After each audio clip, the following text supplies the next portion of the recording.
नमस्कार। Online class की आज की इस श्रृंखला में आप सभी का हार्दिक स्वागत है। प्रिय विद्यार्थियों, आज से हम प्रत्यय प्रकरण का अध्ययन आरंभ करेंगे। यह प्रकरण बीए प्रथम वर्ष के लिए भी है और बीए तृतीय वर्ष के लिए भी है।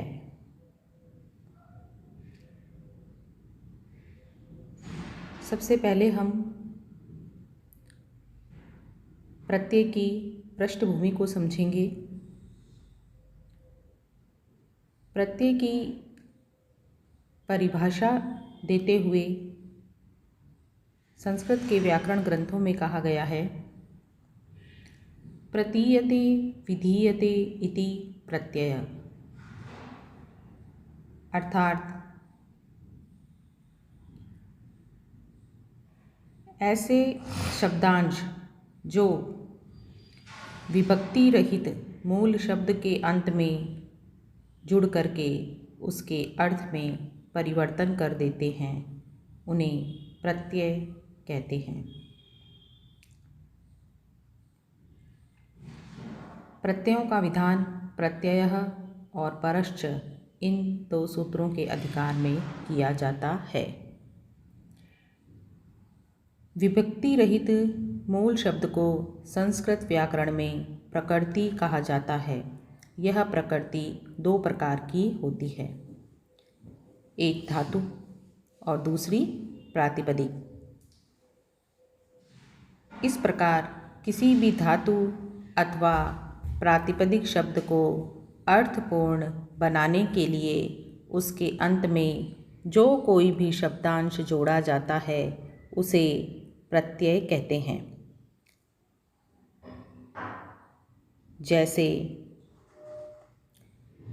पठ धातु है, इसमें कत्वा प्रत्यय लगाने पर पठित्वा शब्द बनता है।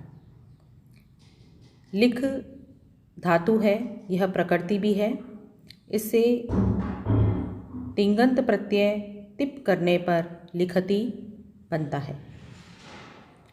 राम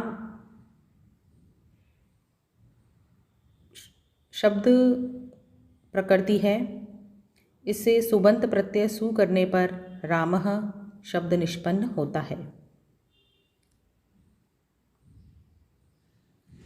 इस प्रकार प्रत्यय ऐसे शब्दांश हैं जो शब्द के अंत में लगाए जाते हैं और ये जिन धातुओं या प्रातिपदिकों के साथ संयुक्त होते हैं उनके अर्थ में परिवर्तन कर देते हैं।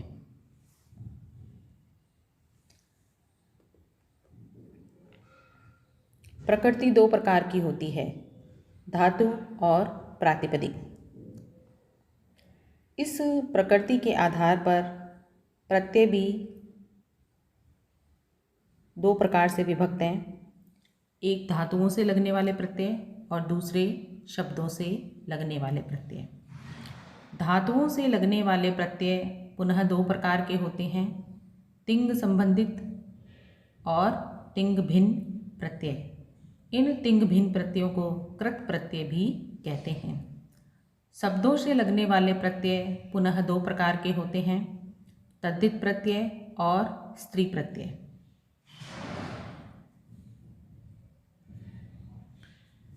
धातुओं से लगने वाले प्रत्ययों के तहत तिङ् संबंधित जो प्रत्यय हैं वह पुनः तीन प्रकार के होते हैं। तिङ् प्रत्यय। तिङ् प्रत्यय धातुओं को पद बनाने के लिए तिङ् प्रत्यय लगाए जाते हैं। तिङ् प्रत्यय 18 होते हैं। इनका विभाजन दो भागों में किया गया है, परस्मैपदी और आत्मनेपदी। परस्मैपदी प्रत्यय पुरुष व वचन के आधार पर 9 प्रकार के हैं, टिप, तस, झी, सिप, थस, थ, मिप, वस, मस। इसी प्रकार आत्मनेपदी प्रत्यय भी पुरुष और वचन के अनुसार 9 प्रकार के होते हैं, त, आताम, झ, थास, आथाम, ध्वम, इट, वही, महिंग। तिंग संबंधित प्रत्ययों के अंतर्गत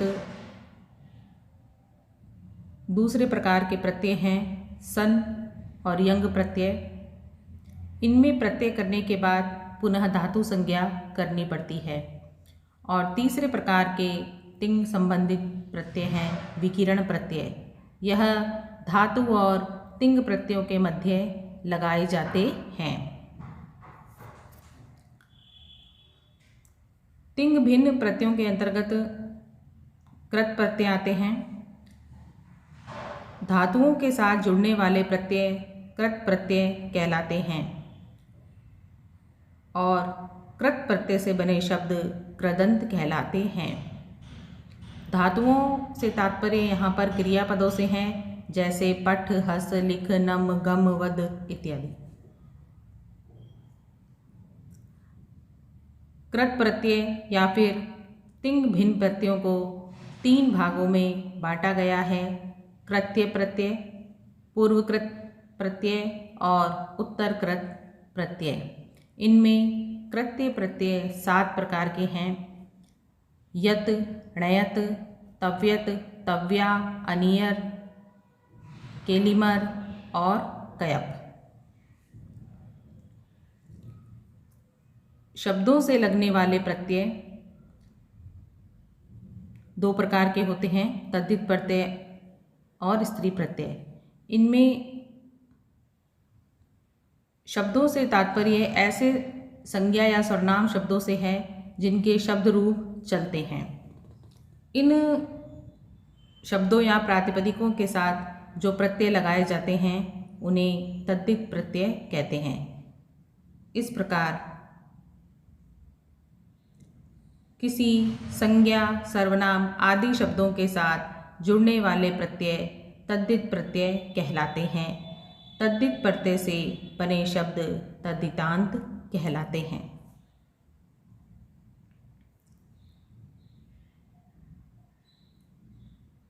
उसके बाद है स्त्री प्रत्यय। स्त्री प्रत्यय पुल्लिंग शब्दों को स्त्रीलिंग बनाने के लिए लगाए जाते हैं।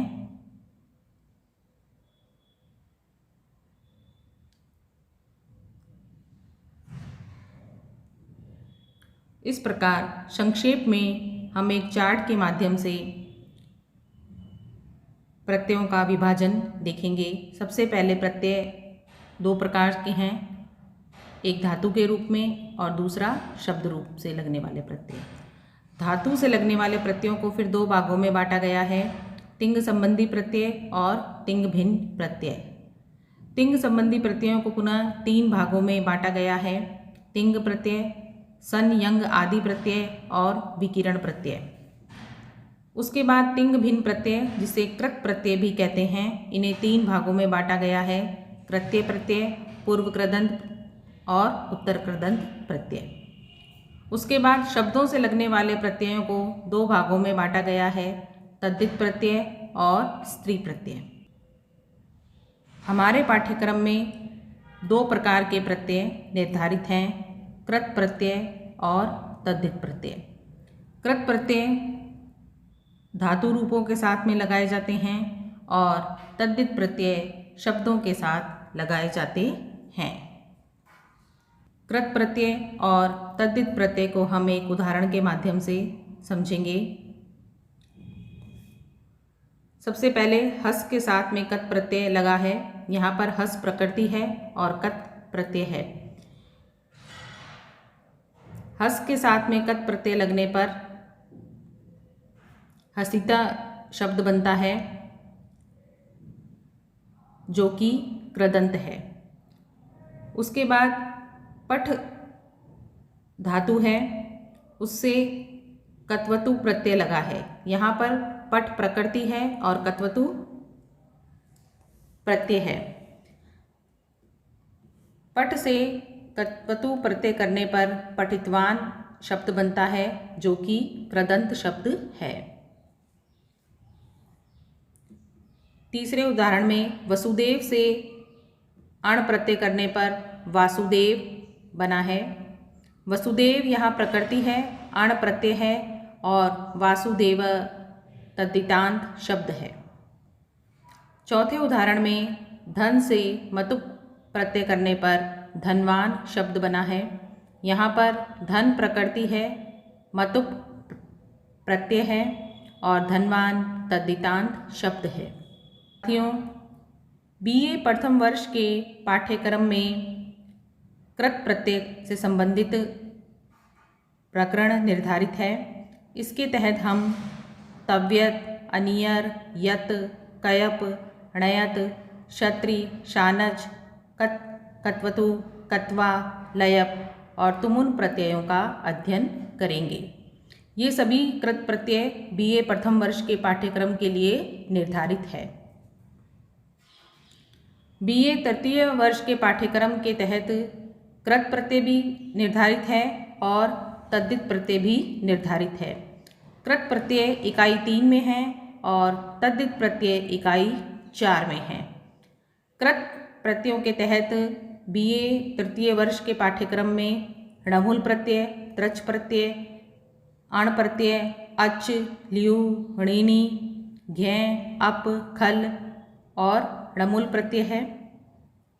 तद्धित प्रत्ययों के तहत ठक प्रत्यय, मतुप प्रत्यय, इमनिच प्रत्यय, अण प्रत्यय, क्षय प्रत्यय, तरप, यसुन, इष्ठन, तमप, चिव, वती, मयट, ढक और साति प्रत्यय निर्धारित है। साथियों, आज इतना ही। अगले वीडियो में फिर मिलेंगे। धन्यवाद।